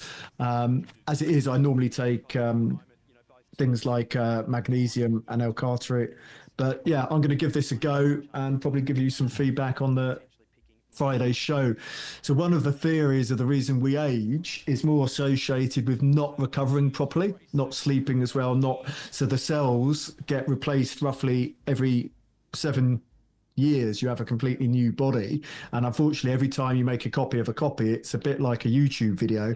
If you post a YouTube video, download it, post it again, download it, post it again, after 1,000 times, it looks somewhat blurry, hence the wrinkles and the disappearing hair. But yeah, I'm very keen on John, the chromosomes, apparently after the chromosomes replicate and continue to replicate over the years, apparently the telomeres, the tips, the end tips start to get shorter and start to break off and cause problems. But why are we talking about that now? Let's talk about who's going to win the next yacht race. Who's going to win, John, the next yacht race? Well, I just thought Ainsley and company would have had a really good sleep, so that must help. Yeah, all it is melatonin and magnesium, isn't it? Which you can buy over the counter. It's not melatonin, Tom. There's no melatonin in it. Did you check the? No. It's the chemicals which help you sleep. But I mean, as I said, I do think it is an important thing. And there are actually some creatures which don't age, and we spend a lot of time investigating how that can be possible. Because the idea of evolution is you age and you die, and you have that evolution. But let's move a little bit back to the sailing. But I did hang on. Now I got too many comments in the chat, and then we'll go back to sailing. Graham wants to know if you're selling the powder. Did you, John, get some kind of a commission for putting that here on the show today? I hope you did. If you did, you got to send me at least 33%. No, absolutely. That's something that I just bought of my own free will. And I remember 2012, before the medal race, Lily did a really good sleep, and her room partner, a 470 sailor, was complaining that Lily was snoring, which is something I can probably relate to. But yeah, you talk about being relaxed and having a good sleep. It is important, and it's been a long, hard road. And I think, yeah, I'm happy to try anything because it's all marginal gains. Is there I mean, any magnesium in it? What are Yes. read Yeah, us sure, the yeah. ingredients? Come on, read us the ingredients off this thing because everybody's chatting. Tom, the writing is so small, not a hope. Oh, come on, put your glasses on. Don't be so bloody vain. We can't see that. Well, maybe we can. Well, okay, you'll have to take a picture of it because I'll have to blow that up. But I'm sure people can log on to the website. Okay, let's go to the chat here. Yeah, he's apparently not selling the powder, Graham Sweeney. That's Ainsley and Ainsley. They're wondering if somebody gave some of that powder to the Kiwis last night before they went to bed, and maybe it's they got a bit of a sleeping hangover. Larry Kennedy, To give it to them in the morning. Yeah, well, maybe in the morning. Maybe they put it in their morning coffee. John Schaefer's saying, if you have an issue sleeping, I'd be happy to sing you a lullaby. Just call me. Make sure you buy the Ainsley Whoopie. Whoopie, too. Yeah, okay. Wind forecast, according to both Bobby Steele and Lance Burke, the wind forecast is slightly more than the previous race, with the direction settling in from the west of south. A little more pressure building 10 knots. There is an upwind right shift. Well, upwind. There's a right shift, according both to our weather experts that are on here, Bobby Steele and Fog Machine. Ed Worley, let's go to you and one last talk about sleep, because we're seeing a start in still just under 14 minutes. A change now of the jib, at least on the Kiwi boat. But last comment to you, Ed Worley, about sleep powder, and you're saying what's wrong with rum? Ed Worley? I was just saying maybe the sleep powder has some powdered rum in it, dehydrated rum. So, but you know, it's going to be interesting to see. I think if Ineos can win the start, a little doubt may creep into Team New Zealand, as far as if they can dominate the start and win the first upwind leg. I think they can get some. They can start building on something. So that's what I'm hoping for. Well, Gordon Smith, John is saying that he's watching the YouTube chat. He's saying that they've just did an Insta poll and there's 62% still think NZL wins, but that must be down a bit. What you're thinking, Gordon Smith, what you're thinking on how this will go as Catherine Smith tunes in from Hobart. Gordon. Well, I kind of go. I'm going to dial back a little bit on my comment about momentum. Ed makes a very good point about momentum. I just don't think that last race was a momentum type building race for Ineos. But here's the curiosity: could it be Ineos? ETNZ were a little too self-confident because it was clear in the pre-start that the wind was light. And if you were really conscious and cautious, you would have taken that into account and not really tried to throw the boat around. So it could have been a little overconfidence that led them to, in fact, dumping the boat in the water. But I think this will be an interesting race. If it's as changeable as it is, it really could go either way. So I'd like to say Ineos. Okay, I want to change the subject for a minute for all of you in the Zoom and also in the chat. Bobby Steele is asserting there's, here in my chat window, potentially a very close upcoming race. Well, maybe. Let's talk about Australia for a minute since we have so many Aussies on here. Catherine, nice to see you tuning in from Hobart. There's been a lot of chat about the Aussies and the relative success of their youth team and their women's team. Not perhaps quite as good as they had hoped. Both of them are Fosey, the A helm on both those boats, Olivia Price for the women, and Cole Tappert for the youth team. And a lot of chat about maybe the Aussies getting back into the next cup. Anybody here in the chat or on the Zoom thinking that we'll see Australia back in? Let's assume that the next match is in 2 years' time, which is not a lot of time for a new team to get up to speed. But let's assume it's in 2 years' time in the Middle East. Will Australia come back in? What do you think, Graham Sweeney? Yeah, hi Tom. I mean, it'd be lovely to see the Aussies back. You can't get a nicer bunch of people than the Aussies. I mean, they have a really nice look on life. They're upbeat. They're always happy. They whine a bit, but they are happy. Bobby Steele, by the way, Bobby's reminding us that Nate Outeridge, who's the B helm on the Kiwi team, of course, is an Aussie, and you got Jimmy Spithill, who's an Aussie/American, but he's got a lot of experience in the Cup, and you've still got the late, you got JB, John Bertrand, still around, who could help guide such a team. So you think they might be back in next time, Graham? I would love to see them back in, but I think we shouldn't take our eyes off the Italians either.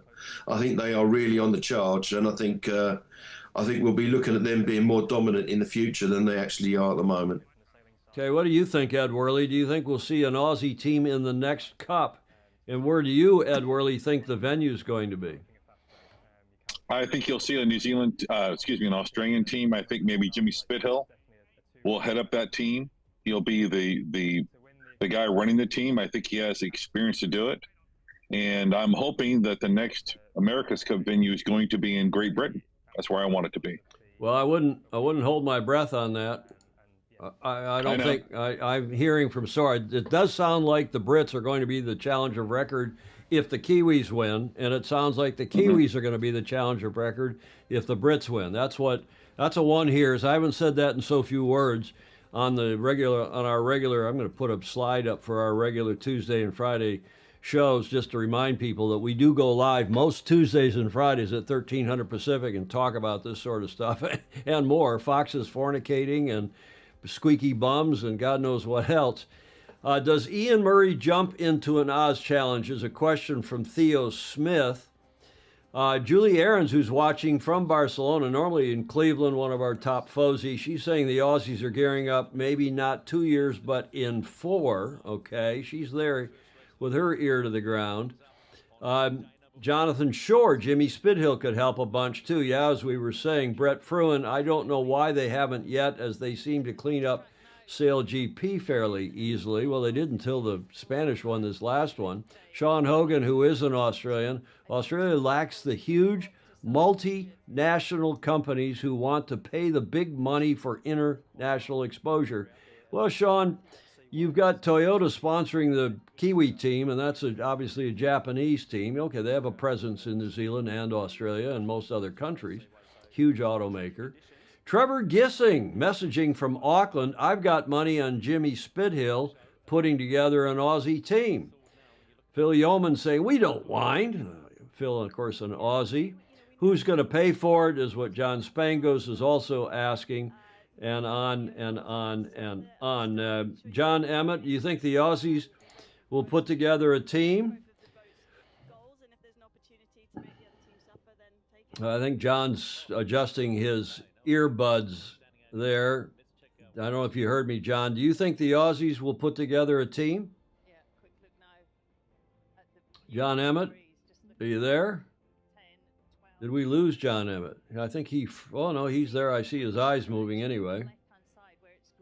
Okay, we'll switch from John and go back to the race course and look at a 7-minute apparent start. That's the proposal from the race committee, and that is consistent with what Claire Harrington texted, that it would be a local time 15:15.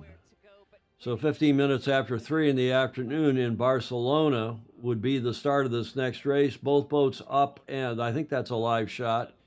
Both boats now up and foiling. Bobby Steele and Lance Burke both telling us they think there'll be a touch more wind in this race. But as you can see, John Emmett, are you hearing? Do you hear us, John? He's pushing buttons again there. I don't know if we've lost. I'll take it, Tom. Okay, Gordon, looks like it's as lumpy as it was, if not more so, than in the previous race. Gordon. Regarding the Aussies or any other new team, if they follow the same production schedule as they did for these boats, then if it's in 2 years' time, then the any new entrants or any new boats are going to have to have the keel laid down in about 12 months. So it's a pretty hairy schedule. So I would think any team who is going to join in next time round would already be extremely busy right now. Yeah, speaking of which, now my YouTube feed from London has just, I hope that's not going to be a continuing feature of, as we are watching it by YouTube via VPN from London today. I've also got it up here. If I go to the big screen here, I've also got it up on the cable, so I could go to it over there, just so you don't think we don't always have a backup here in Studio B. John Emmett, did we get you back? We lost you for a sec there. Yeah, for some reason my microphone is quite happy, but my speaker isn't. But I'm sure the sound quality is reasonable. I just wanted to try and fiddle around with that because the race is going to start very, very soon. Well, tell us about, again, who you know on ETNZ and on these teams. You know these guys probably better than most of us, having raced with and against them, coached some of them. Do you think go ahead. I mean, interestingly, there's a lot of talk about the Cyclor, but the Finn guys, they're very well represented, both Josh Jr. and Andy Maloney, and obviously Andy and Josh came through the system together. Andy was a laser sailor who got big, much like Ben, Ian Percy, etc. So those guys have some input into the way the boat sails for sure. And I don't think I was joking earlier. The wattage would have meant an awful lot last time because the Kiwis were probably dead in the water for about a minute. But with 4 minutes to go to the start, it does look like there's more even pressure across the race course in that sort of 12 knot range. And both teams, it appears, have changed their sail set to look at that. Favoured end of the start for me again would be close to the Windward boat to be the pin boat, so you're the first boat into that pressure, and then you've obviously got boundary protection, and I think that first lap is absolutely crucial. So it's a shame in a way that we don't have fewer races and shorter courses, because I don't see much changing in lap 2 and 3. And the leader, assuming they make a good decision, but crikey, 2 times out of 3 at least they do, who gets to choose the favoured gate, they just have the chance to extend. So coming into 3 minute, pretty happy to go into blow by 2:30. Yeah, okay. Well, thanks for that quick prediction from Graham Sweeney. Who's going to win this one, Graham? Let's have another one, eh? Let the Brits have another win. Okay, Gordon, who's going to win this one, Gordon? Yeah, Ineos, why not? Go for it. Okay, the race is live, so coming up on entry in 45 seconds. Ed Worley, who's going to win? Ineos. Ineos. Okay, I'll be the negative Nelly here. I think the Kiwis are going to be back on form. Let's see, John Emmett for the call. Yeah, so we're just coming into the pre-entry, and I think that the idea will be to try and cross early. So Ineos 40 knots coming in, very hot, but still comfortable. So approximately 3 seconds late. But it also looks like the Kiwis are late. And I'm not sure how much engagement we're going to see. To me, it seems more likely the teams will pounce on each other when the others are left vulnerable.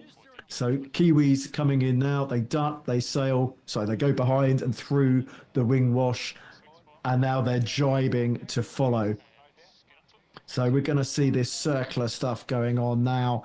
And I did think previously the Kiwis were able to do a tighter circle.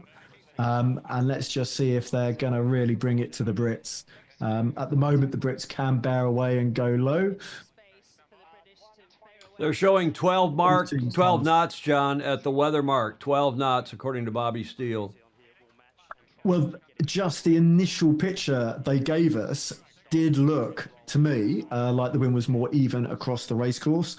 So I do favour that reaching across the line is leeward boat. But it looks like the Kiwis are really trying to hold the Brits up here with 1 minute to go. Both boats well above the line. And it's going to be a time and distance exercise. So we should be coming into boundary protection soon. So I would say at the moment the Kiwis were in control. Ineos jibing. Yeah, tacking nice there. jibe. They're both tacking, aren't they? Following. So you're we right. need to see that overhead shot to see whether the Brits can roll over the top. Because if they roll over the top, which it looks like they've done, that's absolutely key. So this is really, really close. If the Brits roll over the top, it's a very different scenario. And they can lead back to that poor end of the line, which is where you want to be. And actually, the Kiwis are eating quite a lot of gas, and they're also very close. So I would say at the moment, if the Brits are not too early, the Brits win that start. So there's always going to be a bit of luck now in about 22 seconds when they both tack, whether the wind is left hand or right hand phase. But based on what we know, that pressure would definitely favour the Brits. So we've got a really important tack going on. I imagine both boats will go to boundary. Distance now approximately 40 metres. If the Brits are 80 metres in front, then it's happy times if you're an Ineos supporter. So much as I want to see Ben do well, I don't want to see that close up. Now, when the Kiwis tack, obviously we'll be looking at their new tacking angle, and that's when the meterage is going to really count.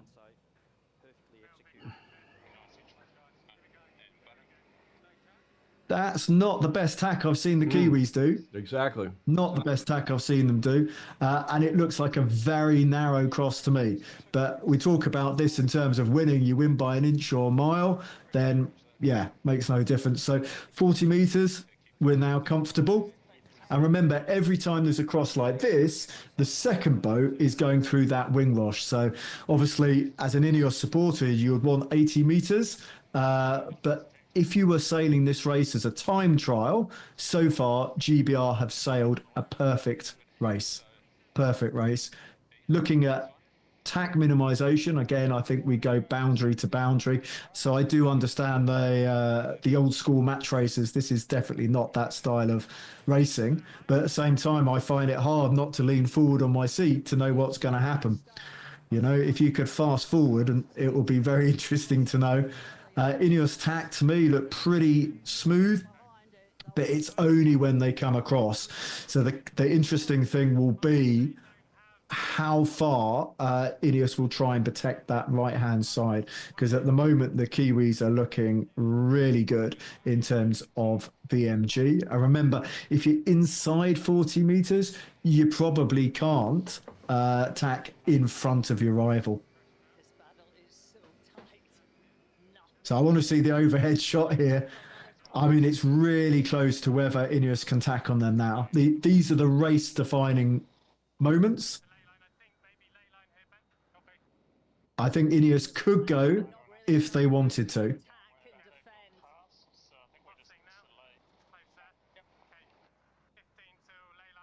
So maybe Ineos is looking for one and in.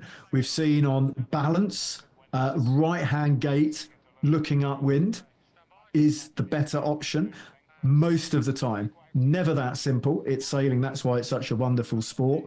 But as long as Ineos can easily cross, and, you know, if the Kiwis, they're going to be splitting gate, because that's only by getting that gauge that they're able to make a significant comeback. So we're hoping for it to go up to about 80 metres here, but it's a bit close for comfort. It will be a cross. It will be a cross, but it's a tight one. So as long as you have that gauge, there's still plenty of time. So I don't think there's any relaxation until we get to that bottom mark. The nice thing, if your boat is leading, is if you're sailing in 12 knots and you've got fairly good wind stability, you're unlikely to make a mistake. 6 seconds, the delta at that gate as they're heading down leg 2. And this is now an 8-leg race, as Claire Harrington was telling us from out on the race course. 8 legs, John, a longer race now because of, I guess, there's a little more breeze. Yeah, and you know, people always making these comments, but I think they've actually been amazingly good at keeping the race square, at keeping the length appropriate, at moving the course to keep even the legs time-wise appropriate. But this is a really close race, and what you hope, and hope is definitely not a strategy, is that you arrive in phase at that bottom mark. And the advantage of the leader is you get to choose. Now, I don't know why, but it has felt right from the beginning. Ineos was possibly more optimized for downwind performance than some of the other teams. And here, every time you have the cross, the Kiwis are going to be sailing through some dirty air, some wing wash. Even if they're 200 meters behind, it just knocks off a little bit of speed every single time. So if you think about what it was for the start, and that trajectory we did upwind, because we're always thinking 3 maneuvers ahead, that's what Ineos will be doing on a perfect day. Yeah, they've lengthened now the windward leg to 1.65 nautical miles. I didn't get what it was previously, but not only is it an 8-leg race course, but a little bit longer as we see the delta shrinking, John. Yeah, I mean, I don't know how much you need to lengthen the course to make it require 2 more tacks. And obviously on previous performance, because the best predictor of performance is past performance, that the Kiwis have effectively gained with manoeuvres. But the Brits are ahead and they will be in a position to choose their gate. And it's really easy with the expression we got from Glenn that, you know, teams can put their elbows out downwind and make it very hard for the team behind to close that gap when it gets close. And I said the nice thing is the boat handling should be easier in this 12 knots. I'm never saying easy because of the sea state and the fact these are just incredible flying beats, but the boat handling should be easier. So I think Ineos is actually lined up now for that bottom gate to go around that left-hand mark and sail to boundary, which is exactly what you'll be doing if there was a time trial. So I think these teams are such high caliber that when one boat gets a little bit ahead, they don't make many mistakes. So let's have a look at this rounding. This will be a key moment of the race. You want a wide entry and a tight exit.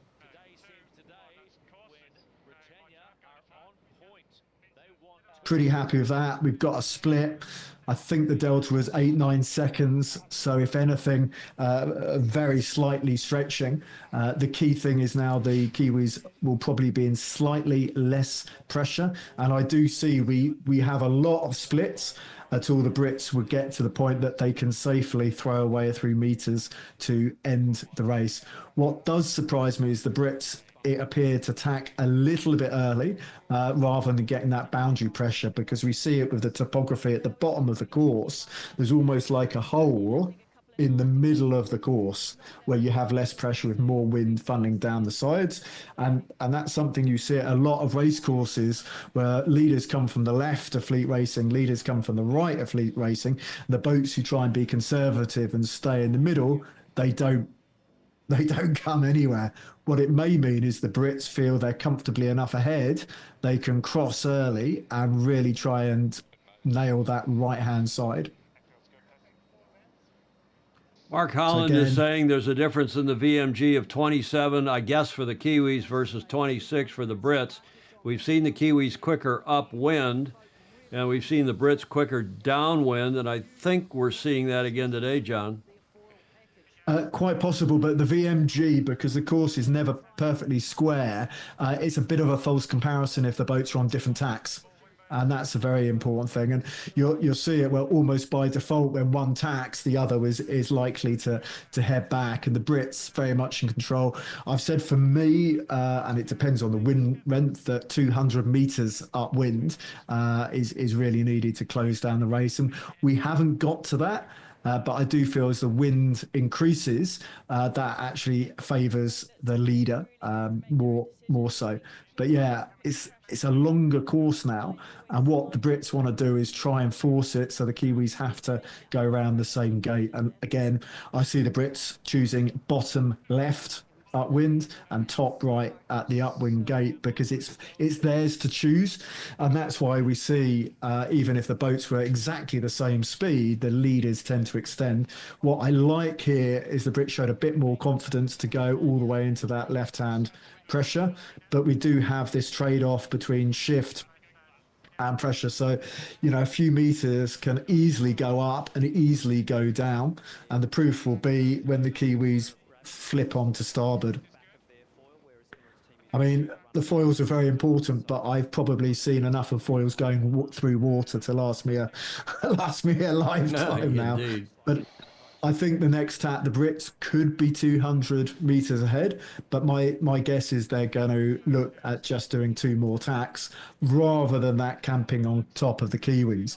And one of the analysis I did for the Tokyo Olympic Games is the Kiwis actually did far more tacks and were far more conservative than the Brits.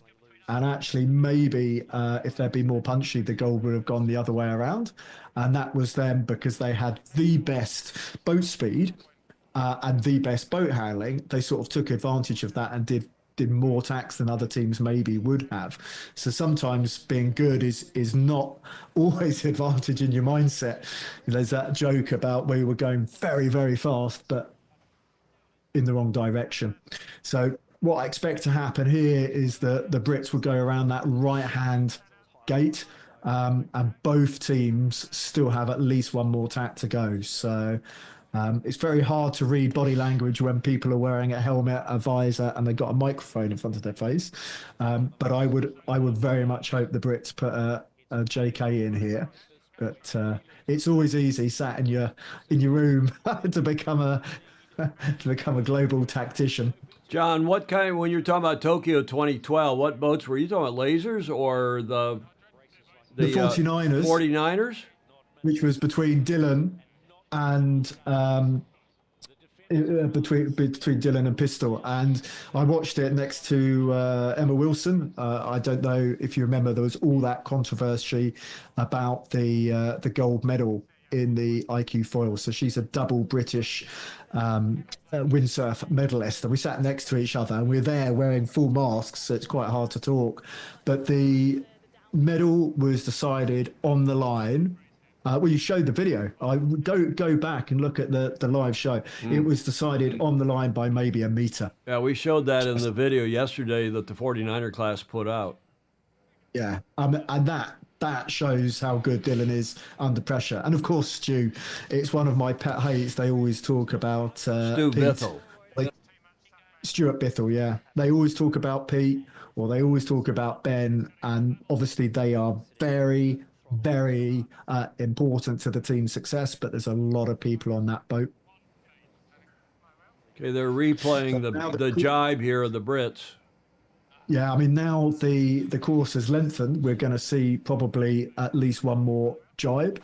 And as the leader, this minimization. And that was the difference between the Italians and the Kiwis. The Italians always tried to make gains, as it were, by missing the maneuver. Whereas I think the Kiwis are more about closing the race down as soon as they had the opportunity. But yeah, the Brits are sailing really well. And I expect them to choose that left-hand gate looking upwind. It's just now the course has been lengthened. There's a minimum of at least 1 more tack, and I'm sure people will look back at great detail whether it's worth doing 1 more tack or taking the favoured gate. And perhaps it's a question you can never truly answer. I think back to Paul Goodison and American Magic, and I think probably 90% of people will wish they listened to Goody and not tried to do that difficult manoeuvre that nearly had a tragic end. But this race is far from over. 200. Nearly. It did have a tragic end. I mean, not in terms of death or injury, but man, it took American Magic. Took American Magic out of the series, basically.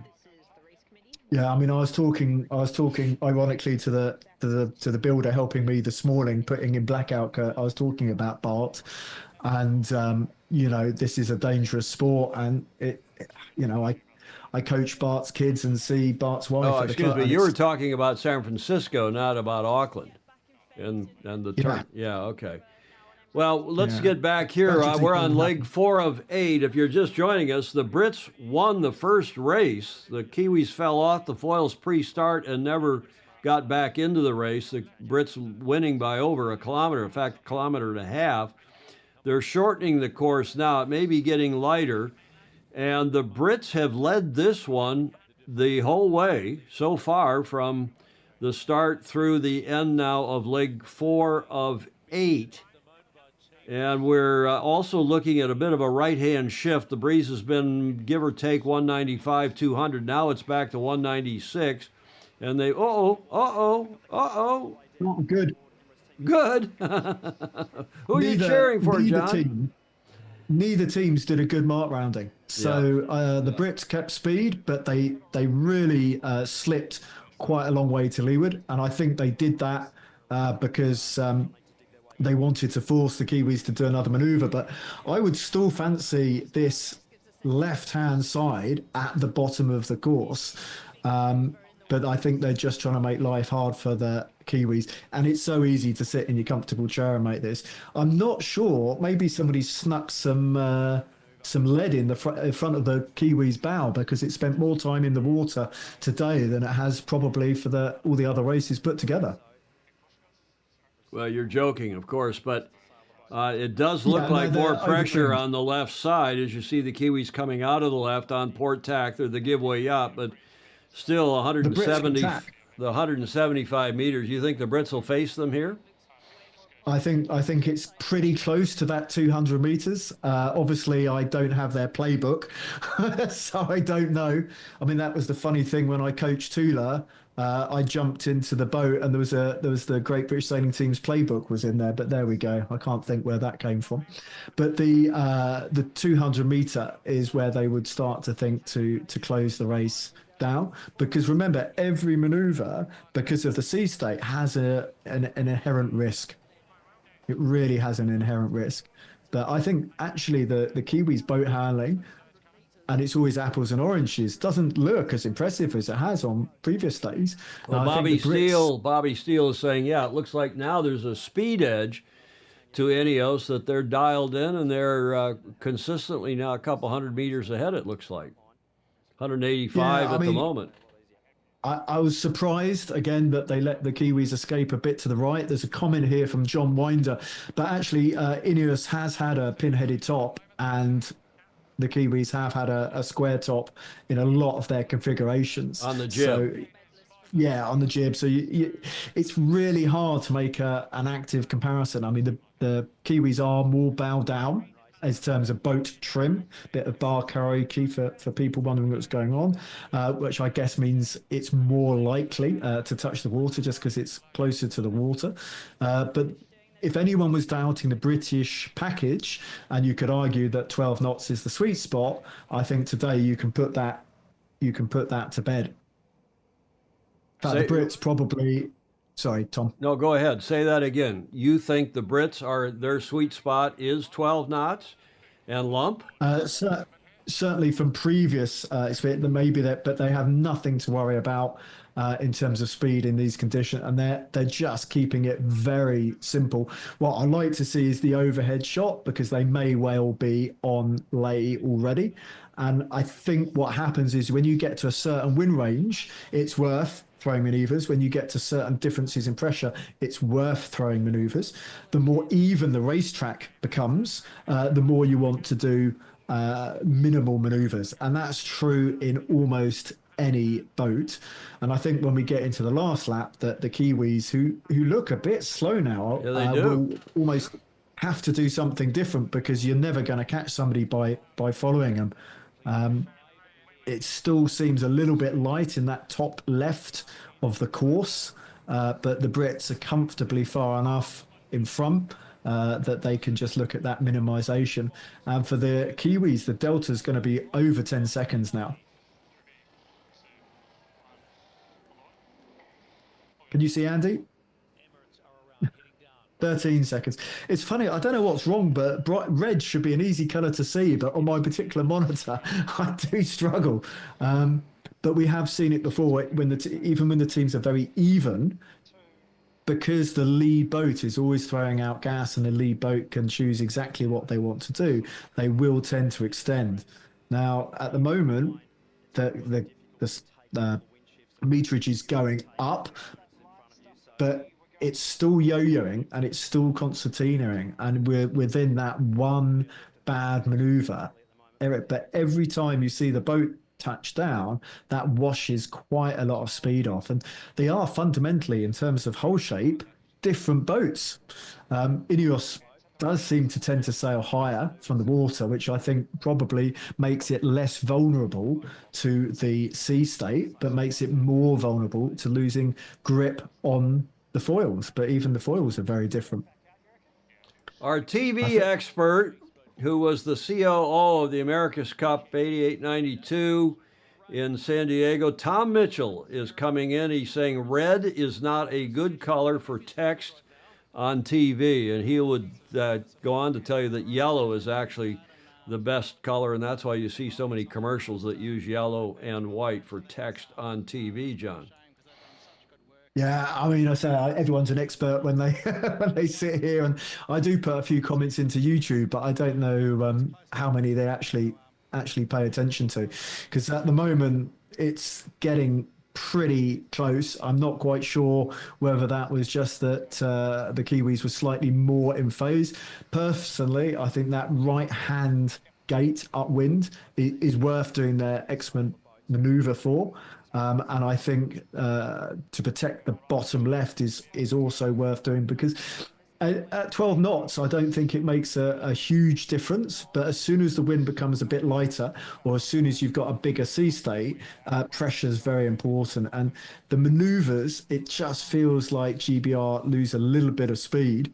And 120 the meters. Maneuvers, you mean tacks and jibes? I mean a head up, a bear away, anything where you turn a boat through a corner. So you do truly mean maneuvers, not just tacks and jibes. Absolutely, yeah. And what was very interesting is that the Kiwis seem to be able to do a 270 quicker than the Brits in previous ones. But getting back to the race, I mean, 120 meters is very, very close. And as I said, I would prefer that bottom left gate, which I think will work for Ineos, because it means they've now parked themselves in front of the Kiwis, forcing them an extra maneuver. But we need to see a good roundup here. I mean, they're really close to being in the circle at the same time. So just watch how close they can exit from that mark. A little bit lower. I actually quite like the very, very minor touchdown.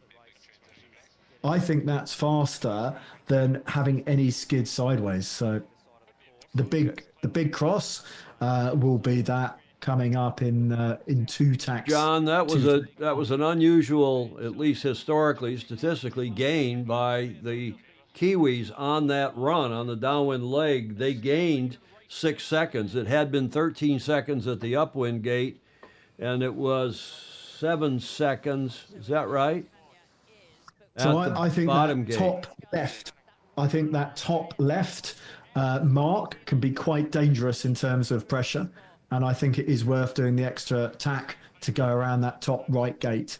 But of course, you know, things change, and it's very easy to sit here in the chair and say that. The lead now is, you know, still getting towards comfortable, but it's never over until it's over.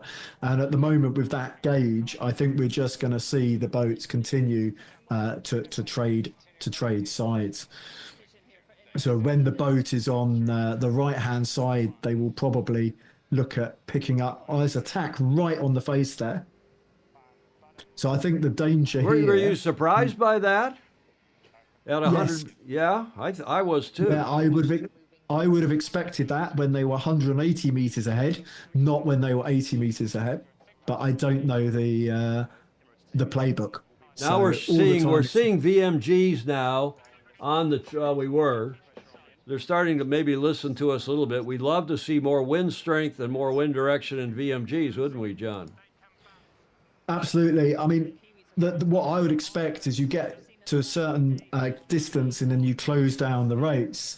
If you feel that you're better than your rival at any maneuver, you try and force as much as possible because you just saw another bow dig by Ineos there, and that is a few meters here and there. So if you think you're better, oh crikey, I bet they're glad to be on TV. If you feel you're better at maneuvers, you try and force as many as you can. What are they going to do If now? you're What if are you're the Brits going to faster, do now? They're going to go to the upwind right. I hope they go to boundary. Yeah, I can't believe they're going to attack there. Yeah, I hope they go to boundary because You there call is this difference squeaky across bum the course. time, John? I mean, it's getting closer. I think, it's if you think how those spectators look and feel, imagine what it's like being the person holding the wheel traveling at 40 knots. I mean, I get that traveling at 4.5 knots, wondering if I'm going to cross in an Ilka. And it is very, very much about timing to tack and to a certain extent jibe, but to tap on exactly the right point of that swell. I think the safe thing for Ineos to do would be to go around that right-hand gate upwind, even if they just lose a few meters, because most times that's in phase with both pressure and shift. But it's a boat race. That's what we want. Nice, close racing. Yeah, question really from Bruce Nelson in the chat. Is the VMG being shown relative to true wind direction or to the course axis?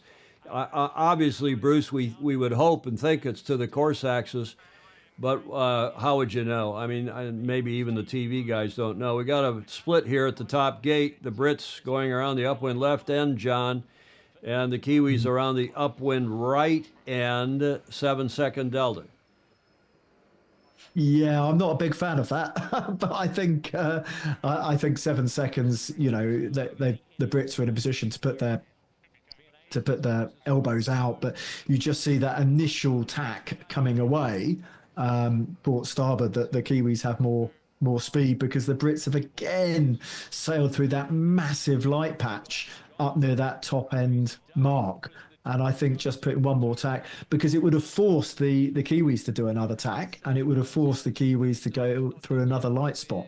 But I wouldn't always read too much into the VMG, because sometimes I think it throws up some anomalies. Certainly, you get better VMG on one tack than another sometimes because of pressure or the way thing. But it's under 100 meters now. And this is going to be closer than people would have hoped for. But a win is a win. It's still very, very difficult for the Kiwis to do anything within that final bit. Are you surprised the Brits faced them there? I'm surprised they didn't go on for slightly longer, because I'm not sure whether the Kiwis went through their wing wash, because the danger is always downwind when you're coming across on port and the other boat's on starboard. I think the Brits could have just carried on sailing away. However, looking upwind, there is more pressure most of the time on that bottom left corner. But yeah, it's going to be a close one. And nobody was ever going to pay me to be a tactician on one of these boats. So I'm just giving my humble opinion. But the Kiwis now are within striking distance, because you need probably 50 meters for that cross. And, Pete's probably going to press the button, whether it's close or not, I guess. Meaning a protest button. Yes, because why wouldn't you? You never know. So the Kiwis with starboard tack coming across. Well, there's the green circle around the boat. That's a good TV innovation, but the Brits are going to get across, John, barely. Yeah, and I think they probably just got one more jibe to go, but it will be close. The Kiwis will go through their wash. David James was saying Jakey referred to as a derogatory term. It's actually the name they use as the call. Yeah. Actually, that's it. No more jibes. This is why we need more overhead shot. Yeah, exactly. Yeah, I do apologise.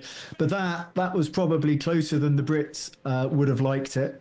And I think they will probably sit down. I mean, I honestly think that top right gate was the gate you wanted to go round every time. I really do, because I think pressure is absolutely king in these fast boats. And I think the British should have the confidence in their manoeuvres that they could do one more tack and make it worthwhile. But a win is a win. And the Brits got a 100% record today, and I'm sure they'll sleep well tonight. Wow. Theo Smith, Scott Davis, squeaky bum. Yes, indeed. The Brits, I was wrong. You gentlemen were right. And the Brits have won 2 today. And Gordon Smith, Gordo, is this a, okay, let's see if we'll hang on. Let's see if this is an interview with Ben. What are they doing? When they go back, I want to hear the interview if Mick Wanker goes and interviews Ben Ainsley. Nap time for Bonzo, those of you here on the West Coast. No, I'm coffeeed up. We're ready to go. Gordon Smith, what'd you think of that one? I think we've just seen what Ineos can do when the wind blows. And I think I've long held, I think Ineos is highly competitive. They can beat ETNZ, and I think we've just seen proof of it. That was a momentum-building win. That was a momentum-building win. Do you agree, Graham Sweeney? I see you nodding your head yes. Bloody hell! Yes. Come on, show us your pillow, Graham. Come on. You know, at the stag cruise, some guys would shout, "Show us your boobies, your tits," but show us your pillow, Graham. Now let's go listen to Ben Ainsley. Still a long way to go, but the comeback's on. A massive improvement from the Ineos Britannia we saw a few days ago. I mean, what would you put that down to, and also what does this mean to the whole team? It's everyone, you know. We were out here yesterday training out on our own. Just every day we get better at sailing this boat, and that's down to the shore team delivering us a reliable package, and the designers, technicians helping us understand how we can improve the performance, and then obviously the squad out here in the water doing their thing. So it's a huge team effort. Oh, Benny, just a quick question for Leroy in the back of the bus there. Lee, you've had 24 hours to make some improvements. Now you've got another 24 hours. What are we going to see on Friday, mate? There's definitely more to come. You know, we had a great day getting out yesterday and just kind of throwing it around. And you know, Emirates in New Zealand have certainly set the bar pretty high, and we feel like we're kind of crawling. There's your friend John Leigh McMillan. So we're just going to keep that pressure on and keep the momentum going. So yeah, it's great to have a couple of wins under the belt today, that's for sure. Nice work, Lee. We'll have a quick word with Dylan. Thanks for staying in your seat, first of all, and massive congratulations today. Your first America's Cup wins. What was that like? How did that feel? You know, great day for the team. It was a big day, obviously. You know, we really needed to get those 2 wins on the board, and as everyone said, we were out here training hard yesterday, and it feels like that's been paying off. And okay, they're going to talk more about training. Meanwhile, in the chat, Larry Kennedy is saying congrats to Coach Emmett and to Hagrid. I think, Graham, they're referring to you as Hagrid. Do you want to come back? You want to retort to that or reply to that? What's a Hagrid? Oh, come on. You know what Hagrid is. You know who Hagrid is, don't you? No. Didn't you ever read Harry Potter or watch the movies? Harry Potter? Harry Potter. Harry Potter, they're one of the most popular characters. Didn't that guy die in real life? But Hagrid, the actor, what was his name? Somebody in the chat will know. But Ed Worley, let's go to you. Graham Sweeney doesn't relate to Hagrid, and maybe you don't either. But Ed Worley, what do you think here after the Brits now win 2 in a row and are just down 4-2 suddenly? I think it's great. I think it's really good. I agree with Gordon. I think a close race like this is going to really build the confidence. I think they're feeling comfortable in their maneuvers, and I think it's on now. I think it's going to get closer. So what is the weather predictions for the rest of the week? Well, let's also find out when the racing is going to be, because we were hearing there was no racing Friday. Tomorrow is a reserve day. That I'm fairly confident in. We'll get a confirmation, of course. But Mark Atchison, Robbie Coltrane, Graham. Robbie Coltrane, the actor, played Hagrid in the Harry Potter movies and was an amazing actor and a very sympathetic, empathetic character, very positive character in kind of the the calming influence on Harry Potter and his gang when they got off in some mysterious or strange situation. Dan Jaspers, keeping your cool under that much pressure takes a special kind of person, and the fact that nobody gets blamed or made to feel like they let the team down when the boat falls off the foils is great. I think he's referring to the Kiwis.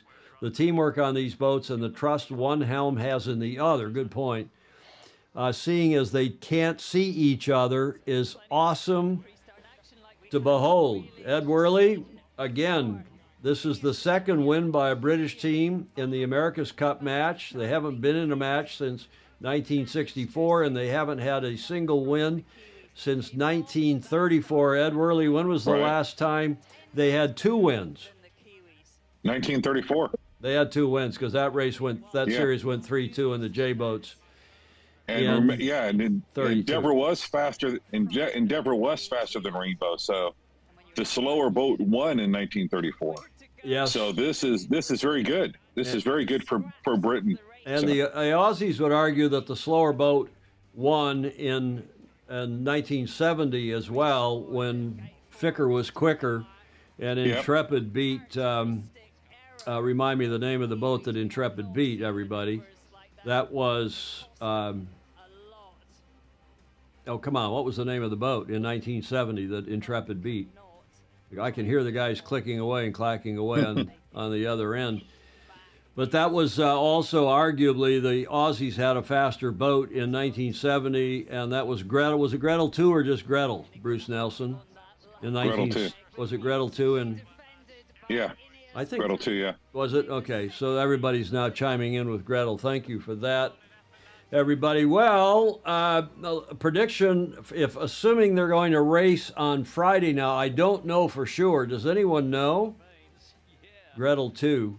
They're all chiming in. I don't know in the chat if anybody knows. Let me see if Vice Commodore Harrington, who's out on the water.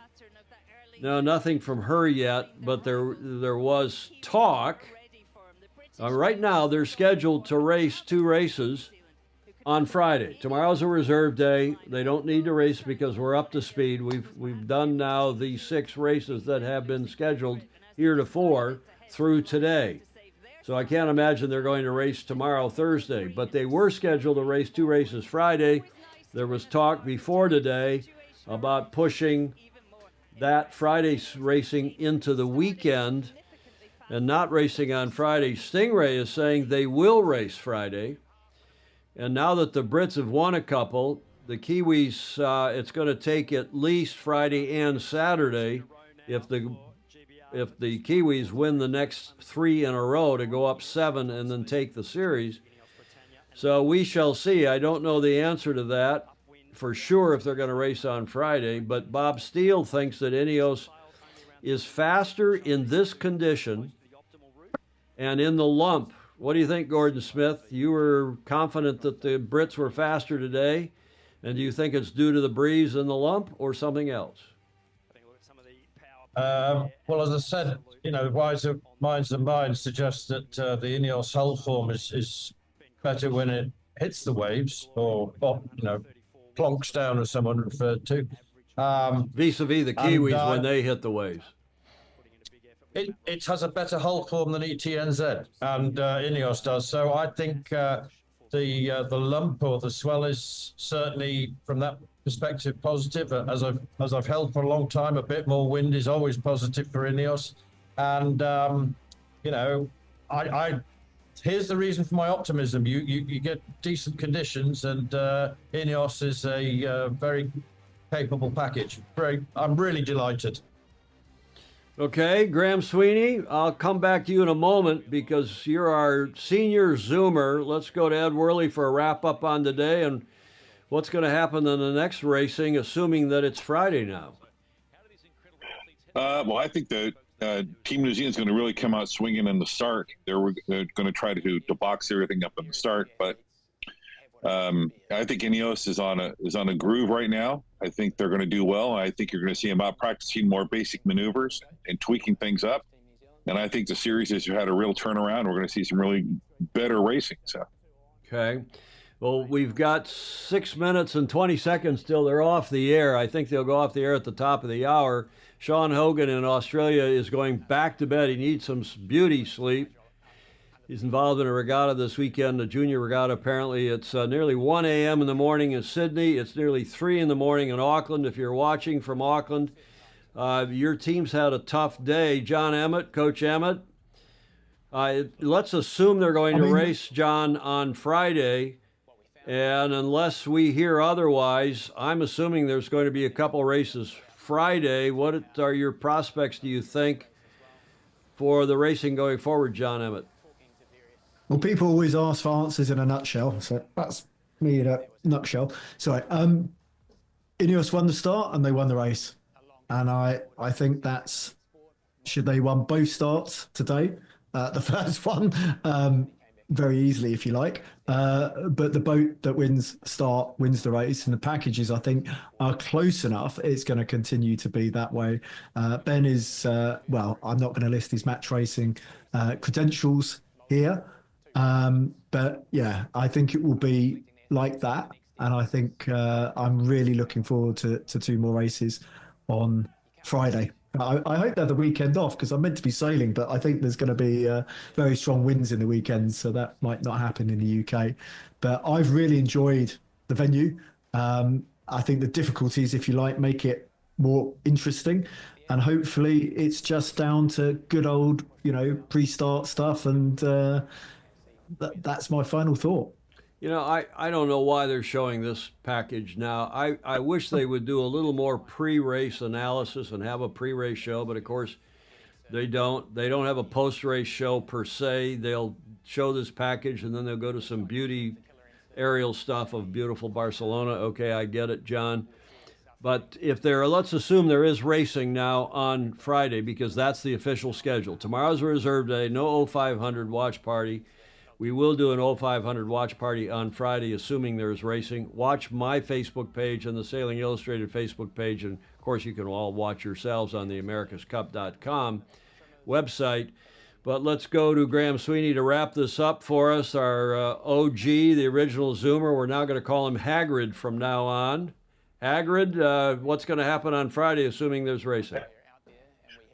Hi, Tom. I'd like to say I put this T-shirt on for John Emmett. This is a guy called Fred Didner, and he's knocking down the Eye of Sauron because I hear he's a fan of that. So I put that on for him today. No, I think this is a very good lesson for both teams. I mean, come on, let's think about this. The New Zealanders have had a bit of a humble pie, and that's always a good thing for a team that's been a little bit confident. And Ben has now found his determined gear and is obviously applying it, and he's doing the business. So both teams have now got good impetus to go into the next 2 races, and let's have a real ding dong, eh? Well, let's hope. One can only hope. I see Julia upstairs. Julia's going to be hoping there is no racing on Friday because that means we will do a watch party. We will do our regular show on Friday, which we normally do on Tuesdays and Fridays at 1300 Pacific. Right now, if there is racing Friday morning, I don't really have time to put a Friday show together, our normal 1300 Pacific show. Let's assume there is racing on Friday and that we'll be back here at 0500 for the watch party, as they're now starting to do a little wrap up here. What are they saying? Errors from Emirates Team New Zealand, that'll all be Glenn Ashby reviewed. But as they've got 2 minutes and 10 seconds to get out at the top of the hour. To what we're going to see on Friday, it's going to be epic. They're saying Friday, so it sounds like racing is on for Friday. Scott Davis, check my Facebook page. We'll put up notices at americascup.com. It's a little harder to find the schedule. But YouTube also shows schedules. ESPN Plus shows schedule. Bruce Nelson, thank you for checking in. I'd love it if Bruce would come on the Zoom as well. It's starting to get interesting now, Bruce says. Congratulations to GBR. Indeed, all the Zoomers. Thanks to you guys. Appreciate very much your coming on again. Gordon, John, Graham, Hagrid, John, Graham, and Ed Worley. Julia listening in upstairs, and we'll go back now to our sign-off video. You've been watching our show number 773, day 4, races 5 and 6. both won by the Brits. So my 7-2 prediction now is in play, at least if the Kiwis win the next few races. I'm still cheering for the Brits, don't get me wrong. I'd love to see them win this and take the cup away from the Kiwis. Nobody perhaps more than I, but also I think our Zoomers are cheering for the Brits as well. And a lot of Kiwis on here, no doubt, cheering for the Kiwis. That gets us to the finish line. And Julie Aaron's confirming there will be racing on Friday. Andy Cox, thank you to you in Bermuda, Scott Davis, and all the rest of you, Rick Reynolds, who are in the chat. The chat, I like the chatters as well as the Zoomers because you lend a lot of insight and information to our watch parties, and we appreciate it. If Julie were here, she would remind you to please like, follow, and share. You can click the bell, especially on YouTube, the notification bell, which will tell you when we go live, whether it's on Tuesdays and Fridays or for any of these watch parties. We leave the comments open. They're open in replay. So those of you watching this in replay, you can comment as well. And as I always say at the top and the bottom of the show, without those of you who support us via Patreon, thanks very much. Patreon.com/join/Sailing Illustrated, and that gives us the funding to keep. And it's not a princely sum, but every little bit helps. $5, $6, $10, some of you more per month to help keep our equipment and our streaming fees paid, and so on and so forth. So our upcoming schedule looks intact. We've just completed today's watch party. Tomorrow is a reserve day. Friday, apparently there is racing. So we'll do show number 774, our AC37 watch party for races 7 and 8 at 0500 PDT. We will not do our regular show on Friday, assuming we do the watch party Friday, which by all accounts now it looks like we will. It's just too much for me to put the shows together and carry on with Friday morning and so on. And then we'll be back at it apparently on Saturday. It will be necessary now with the Brits having won 2 races. And let me do the math. If do we need races 11 and 12 on Sunday? I think we do. In the meantime, have a great rest of your day. We will see you Friday morning at 0500, we hope. Sail fast, sail safe, and have fun. Ciao for now.